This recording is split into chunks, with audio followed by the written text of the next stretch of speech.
श्री भागवत भगवान की है आरती, पापियों को पाप से है तारती। हरे कृष्णा। आप सभी भक्तों को श्रीमद् भागवतम के इस सत्र में हार्दिक अभिनंदन और सुस्वागतम। आज का हमारा विषय है श्रीमद् भागवतम के प्रथम स्कंद का 18वां अध्याय, ब्राह्मण बालक द्वारा महाराज परीक्षित को अभिशाप। शौनक आदि ऋषियों ने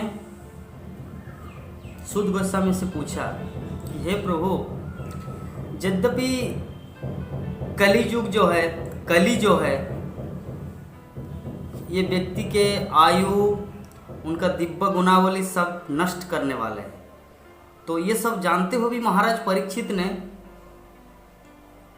कली को स्थान क्यों दिया? शौनक आदि ऋषि ने सूत गोस्वामी से पूछा। तब सूत गोस्वामी अभी उत्तर दे रहे कि सारंगानाम सारभूत। कहने का अर्थ है कि महाराज परीक्षित सारंगानाम सारभूत, मतलब सार को, कलिजुग का जो सार है उस चीज को एक्सेप्ट करने के कारण कलिजुग के स्थान दिया। कि कलिजुग में सार क्या है कि अगर कोई मन ही मन कुछ पुण्य कर्म, दान देना, तीर्थ यात्रा पर्यटन करना, भगवान की भक्ति करना, गरीबों की सेवा करना, किसी भी तरह से कल्याण कार्य, दूसरों की भलाई के लिए अगर वो सोचता भी है तो उसको फल मिलता है। और बुरा कार्य जब तक आप प्रैक्टिकली करेंगे नहीं तब तक वो फलदायी नहीं होता। ये कलिजुग की महिमा है। तो अगर कोई हरे कृष्ण महामंत्र का जप करते, हरे कृष्ण कृष्ण कृष्ण हरे हरे, हरे राम राम राम हरे हरे, वो उस तरह का सिद्धि को प्राप्त करेंगे जो पिछले युगों में भी प्राप्त नहीं हुआ था, सत्य त्रेता द्वापर में। कलियुग की यही विशेषता है। तो जिस दिन से भगवान श्री कृष्ण इस जगत को छोड़कर चले गए, उसी दिन से कली का प्रभाव इस संसार में व्याप्त हो गया। तो सूत गोस्वामी बोल रहे कि जिस प्रकार पक्षी आकाश में उतने ही दूर तक उड़ सकते हैं जितना कि उनकी क्षमता है, गरुड़ अपने अनुसार उड़ते हैं, गिद्ध अपने अनुसार उड़ते हैं, कबूतर अपने अनुसार उड़ते हैं। तो सभी पक्षी अपने अपनी क्षमता, अपने अपनी कैपेसिटी के अनुसार आकाश गगन मार्ग में विचरण करते हैं। तो उसी तरह जो भगवान का शुद्ध भक्त होता है, जो भगवान का भक्त होता है, वो अपनी कैपेसिटी, अपनी अनुभव, अपना रियलाइजेशन के अनुसार भगवान कृष्ण की कथा को, भगवान कृष्ण की महिमा को अपने माध्यम से जितना उनका अनुभव है वो भक्तों के सामने वो प्रकट करता है। तो एक बार की बात है, सूत गोस्वामी शौनक आदि ऋषियों को बोल रहे हैं कि महाराज परीक्षित जंगल में शिकार की ओर गए थे। शिकार एक्चुअली महाराज लोग उस समय शिकार करने के लिए इसलिए जाते थे, उन लोगों का उद्देश्य जंतु जानवर को मारना नहीं, बल्कि बहुत सारे मुनि ऋषि घर परिवार या संसार से विरक्त होकर निवृत्ति मार्ग में वो वन में जाकर तपस्या करता है, वन में जाकर भजन साधना करते हैं। तो अगर वो वन में निर्भय होकर भजन साधना करेंगे और कोई बाघ, कोई सियार, कोई टाइगर, कोई लायन, सिंह आके अगर उनको खा लेंगे तो इसीलिए क्षत्रियों राजाओं का उस समय धर्म था कि कैसे वन में जाकर जो हिंसक जानवर है उनको निष्कासित किया जाए, ताकि साधु संत सुंदर भाव से, अच्छे ढंग से संतुलन बनाए रखकर परिवेश सुंदर रहे, वो भक्ति कर सके। इसी कारण से प्राचीन काल के राजा लोग वन में जाकर शिकार करते थे। उन लोगों का शिकार करने का उद्देश्य मीट मछली मांस खाना नहीं था, बल्कि ऋषि मुनियों का भक्ति भजन में किसी भी तरह का बाधाएं उपस्थित ना हो। तो इसी प्रकार एक बार की बात है कि महाराज परीक्षित ऐसे घूमते घूमते जंगल की ओर गए थे। तो वो इतना थक गया, इतना प्यासा हो गया कि सामने कोई कुआं, कोई जलाशय उसको दिख नहीं रहे थे कि कहीं पर थोड़ा आराम रेस्ट करे और थोड़ा पानी पिए। तो ऐसे भटकते भटकते आते आते देखा कि एक ऋषि का आश्रम है, सविक ऋषि। तो ऋषि ध्यान में मग्न होकर आंखें बंद करके वो भगवान श्री कृष्ण का ध्यान कर रहे थे, भगवान की साधना कर रहे थे, भजन कर रहे थे। तो परीक्षित महाराज जो इतना सुंदर भक्त था, इतना क्वालिटीवान भक्त था, लेकिन फिर भी उनके हृदय में, उनके मन में नेगेटिव थिंकिंग क्यों आया? परीक्षित महाराज उस जगह में आकर सोचा कि वो बुलाया, ओ मुनि, ओ ब्राह्मण, ओ ऋषि, मुझे थोड़ा प्यास लगा, मुझे थोड़ा पानी प्रदान कीजिए कि मैं पानी पीना चाहता हूँ, क्योंकि मुझे बहुत प्यास, मैं थक गया हूँ। तो बहुत बार रिक्वेस्ट किया परीक्षित महाराज, लेकिन वो सुने नहीं, क्योंकि वो परमात्मा भगवान कृष्ण के ध्यान में लगे हुए थे। तो परीक्षित महाराज के मन में नेगेटिव थिंकिंग ये आया कि ये ध्यान नहीं कर रहे, ये भक्ति साधना नहीं कर रहे, ये बल्कि एक ढोंग कर रहे, नाटक कर रहे कि मुझे कुछ देना ना पड़े, आसन ग्रहण न दे, पानी न प्रदान करे, कुछ खाने को न दे, मतलब इसमें उसका झंझट होगा, इसीलिए वो नाटक कर रहे, आंख बंद करके ध्यान लगा रहे। सच्चाई ये नहीं है, ये एक ढोंगी है। एक्चुअली परीक्षित महाराज के अंदर ये नेगेटिव विचार, नकारात्मक सोच क्यों आया? नकारात्मक सोच उसका तब से आया जिस समय महाराज परीक्षित ने कली को स्थान दिया। कौन सा स्थान? पंचम स्थान। पंचम स्थान कौन सा? कि जो सोना, जो अलंकार, आभूषण भगवान की सेवा में नहीं लगेगा, कृष्ण की सेवा में, अर्चा विग्रह में, मंदिर में, तो उसमें आपका वास होगा। 4 स्थान तो ऑलरेडी प्रदान किए थे, मांसाहार का स्थान, जुआ का स्थान, वेश्यालय और नशा, जहाँ पे नशा पान होता है। तो कली तो संतुष्ट नहीं हुआ कि महाराज मुझे और एक स्थान प्रदान कीजिए। तो बोले ठीक है, महाराज परीक्षित बोले ठीक है, मैं आपको और एक पंचम स्थान प्रदान कर, वो है कि जहाँ पे जिस सोना का भगवान कृष्ण की सेवा में उपयोगिता नहीं होती। तो कली इतना चालाक था, जैसे ही वो बात बोल दिए, तुरंत महाराज के मुकुट के ओर उनका नज़र चला गया, क्योंकि महाराज परीक्षित का जो मुकुट था सोने का, वो तो कोई भगवान के मंदिर का विग्रह का कोई आभूषण नहीं था ना, वो अपने राजसी राजा है, जिसके कारण। तो कली का पहला अटैक महाराज परीक्षित के सर पे, मुकुट पर रखा। तो वही मुकुट जब उनके सर में जब तक था, तब तक क्या करना चाहिए और क्या नहीं करना चाहिए वो शुद्ध बुद्ध खो चुके थे, क्योंकि कली का प्रभाव था उनके सर पर। तो जब महाराज परीक्षित ने देखा कि ये जो मुनि है ध्यान कर रहे, ये सच्चा नहीं है, ये ढोंगी है, पाखंडी है, मुझे आत्म सम्मान देने, अतिथि सत्कार करने के भय से वो ऐसा नाटक कर रहे हैं। तो महाराज परीक्षित क्या किया, बोले कि इसको तो कुछ तो सजा देना है, क्योंकि बहुत मेरे राज्य में रहकर मेरे साथ पंगा लड़ते। तो महाराज परीक्षित थोड़ा दूर रास्ते में गया तो देखा एक मरा हुआ सांप था वहाँ पर। तो मरा हुआ सांप को एक डंडे से उठाकर उस मुनि के गले में डाल दिया। तो जैसे मुनि के गले में डाल दिया, फिर भी मुनि उठा नहीं, जबकि वो सांप है। क्यों? क्योंकि वो भगवान की, सच में ही वो भगवान की भक्ति में लीन था। ऐसा नहीं कि कोई नाटक कर रहे थे, नाटक करने से तो तुरंत पकड़ा जाएगा ना। जैसे जो नाटक करता है वो ऑटोमेटिक पहचान, जैसे हम लोग प्रहलाद महाराज के जीवन में देखते हैं। जब प्रहलाद महाराज राजा बन गया, बचपन की बात नहीं, जब वो राजा बन गया, गृहस्थ है, उनकी पत्नी है, उनकी माँ कयातु है, पूरा राज्य में राज्य शासन। तो महाराज प्रहलाद बैठा हुआ है अपने सिंहासन पे। तो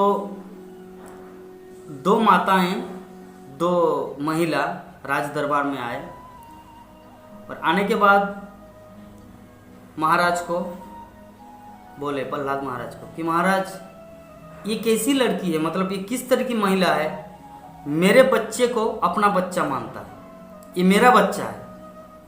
एक्चुअली जो माताजी का बच्चा था,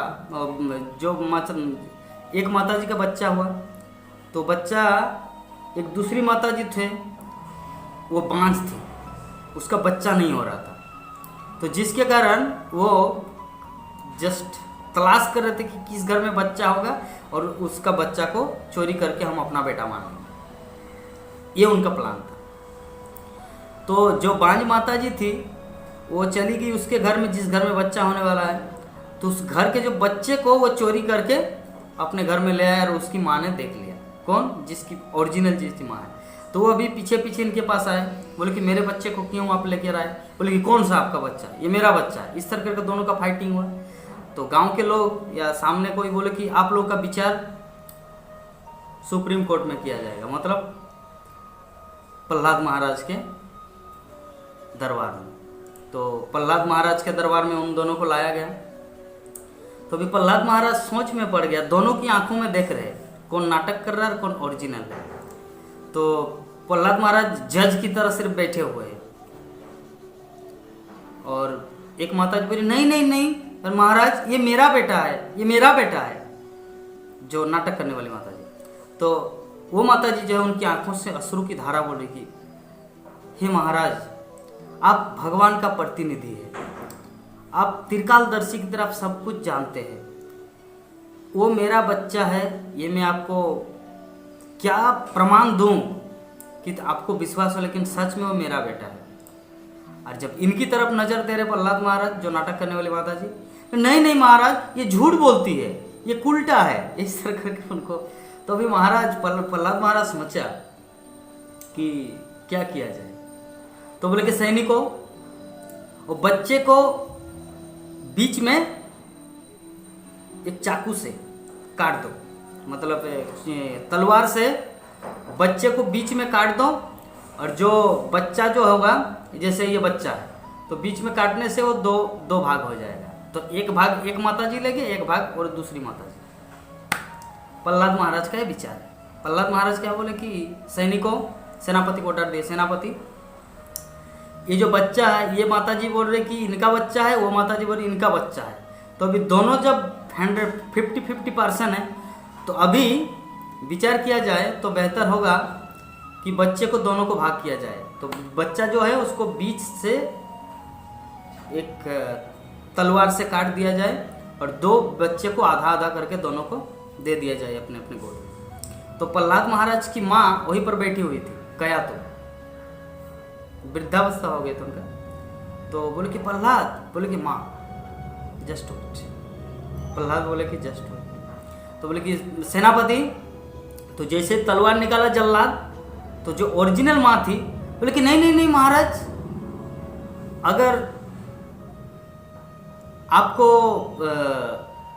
मुझे बच्चा नहीं चाहिए। वो डायरेक्ट बोल दे कि महाराज ये माता जी अगर चाह रही है कि इसका बच्चा है तो इस बच्चे को उन्हीं को दे दो, मुझे नहीं चाहिए, क्योंकि मैं नहीं चाहता कि मेरे बच्चे का मौत हो मेरे आंखों के सामने। तो इसीलिए है महाराज, मुझे अपना बच्चा नहीं चाहिए। तो माता रो रो के बस टर्न ओवर, मतलब ये राजमहल से निकलने वाली थी। और तब ये जो है वो उल्टा, मतलब नाटक करने वाली माता जी, वो क्या किया, हाँ हाँ देखा महाराज, जो जिसका बच्चा होगा वो पकड़ा गया है ना, देखिए ये मेरा बच्चा है, वो हंस रही है। तब महाराज प्रहलाद महाराज बोले कि सैनिकों, इस महिला को कारावास में डाल दो, बच्चे को वो माता जी को दे दो और इस महिला को कारावास में डाल दो। बोले कि क्यों क्यों महाराज, ऐसा वो तो कबूल कर लियो उनका बच्चा नहीं है। बोले कि जिसका बच्चा होगा वो ममता स्नेहा से भर जाएगा। जब इनको काटने वाले थे तब ओरिजिनल माँ ने बोले कि नहीं नहीं, मुझे अपने बच्चे का मौत अपनी आंखों से नहीं देखना है। तो कौन सही माँ है और कौन नाटक करने वाली है ये पता चल गया। इसको कारावास में डाल दो। तो माता जी को कारावास में डाल दिया और अपने जो बच्चा था वो बच्चा को उनको प्राप्त हुआ। तो इस शुद्ध बुद्ध का विचार प्रहलाद महाराज कर पाया कि वो नाटक कर रहे हैं या ओरिजिनल है। तो परीक्षित महाराज उस समय विचार नहीं कर पाए कि ये नाटक कर रहे हैं ये मुनि या ओरिजिनल है, क्योंकि वो इसलिए विचार नहीं कर पाए क्योंकि उनका कली का प्रभाव था उनके मस्तक पर, उनके मुकुट पर कली का प्रभाव था। तो मरा हुआ सांप देकर वो चला गया अपने घर में। तो घर में जाने के बाद जैसे पाँव हाथ धोएंगे, वॉशिंग करेंगे, स्नान करेंगे, फिर गायत्री करेंगे, प्रसाद पाएंगे, रेस्ट लेंगे, ये जो उनका कृत्य है। तो जैसे वो अपना मुकुट को रखा, मुकुट को रखने के बाद ओ कृष्णा, मैंने क्या गलती कर दिया कि मैंने एक मुनि, एक कितना सुंदर ऋषि जो भगवान का ध्यान कर रहे थे, मैंने उसके गले में मरा हुआ सांप दिया। हो कृष्णा, मतलब उनका चेतना अभी क्यों आया? क्योंकि कली का प्रभाव था मुकुट में। उसको विचार नहीं आया कि मैंने क्या किया। गली और जो मुकुट को जैसे खोल दिया तो उनका चेतना आपस रिटर्न आ गया, उनकी कॉन्शियसनेस कि मैंने क्या गलती किया। अभी वो पश्चाताप कर रहे हैं। ये पश्चाताप की आग में अभी परीक्षित महाराज घर में बस पश्चाताप कर रहे हैं। तो इसी बीच इधर की घटना कि कुछ बालक, वो मुनि का एक पुत्र था, तो मुनि के पुत्र को जाके बोले कि अरे जानते हैं आपका पिताजी को एक राजा ने मरा हुआ सांप गले में डाल दिया, आपको पता है ये कितना बड़ा इंसल्ट है। तब जो मुनि का बच्चा स्नान कर रहे थे सरोवर में, वो बोले कि इतना बड़ा साहस, जो यहाँ पर एक आपका ये वृत्तांत है कौशिक नदी के तट पर, श्रृंग ऋषि कौशिक नदी के तट पर ये घटना घट रहे हैं। तो उनको बताया कि आपके पिताजी को ऐसे ऐसे किया गया।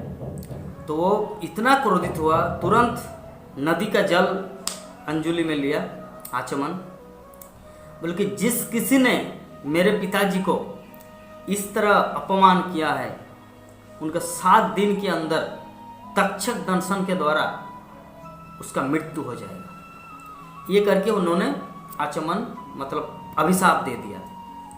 तो ब्राह्मण है, प्रैक्टिकली ब्राह्मण का बच्चा है, श्राप लग गया। तो अभी वो बच्चा क्या किया, श्राप देने के बाद नदी में चला आया अपने आश्रम में। तो देखा उनका पिताजी के गले में मरा हुआ सांप लटका हुआ है। तो चिल्ला उठा उनका लड़का। तो जैसे चिल्ला उठा तो जो ऋषि जो ध्यान कर रहे थे उनका भंग हो गया। क्या हुआ पुत्र? बोले कि एक राजा ने आपके गले में मरा हुआ सांप दिया था, मैंने उनको सब कुछ ऐसा पाठ पढ़ाया, मैंने उसको अभिशाप दे दिया कि 7 दिन के अंदर उनका मृत्यु हो जाएगा। तक्षक दंशन उसको काट देंगे, मतलब उनको मार देंगे। तब ऋषि अपने ध्यान में फिर से बैठ के देखा कि कौन आया था, क्या क्या घटना घटे। जिसे ध्यान में लगाया कि साक्षात भगवान कृष्ण, जिनको गर्भ में रक्षा किए थे परीक्षित महाराज, अभिमन्यु का पुत्र, अर्जुन का पुत्र, ऐसे महाराज परीक्षित जो विश्व शासन कली तक को प्रवेश नहीं करना देने, इतना महान प्रतापी राजा को मेरे पुत्र ने श्राप दे दिया। वो बहुत पश्चाताप कर रहे थे। यही पश्चाताप करते करते इतना अपने पुत्र को डांट लगा, आप सबसे निपट मूर्ख बालक हो, मैंने आपको ब्रह्म विद्या का ज्ञान देके महान भूल किया, मैंने आपको ब्राह्मण दीक्षा देके भूल किया, इसीलिए अपरिपक्व बालक को कभी भी उस तरह का शक्ति, उस तरह का पावर नहीं देना चाहिए जिसका वो सही यूज नहीं कर पाए। मैंने बहुत बड़ा भूल किया, इसका प्रायश्चित मैं कैसे कर पाऊँ ये मुझे पता नहीं चल रहा, क्योंकि महाराज परीक्षित साक्षात भगवान कृष्ण के शुद्ध भक्त है। और वो अगर चाहेगा तो संसार को प्रलय मचा सकता है एक बाण से।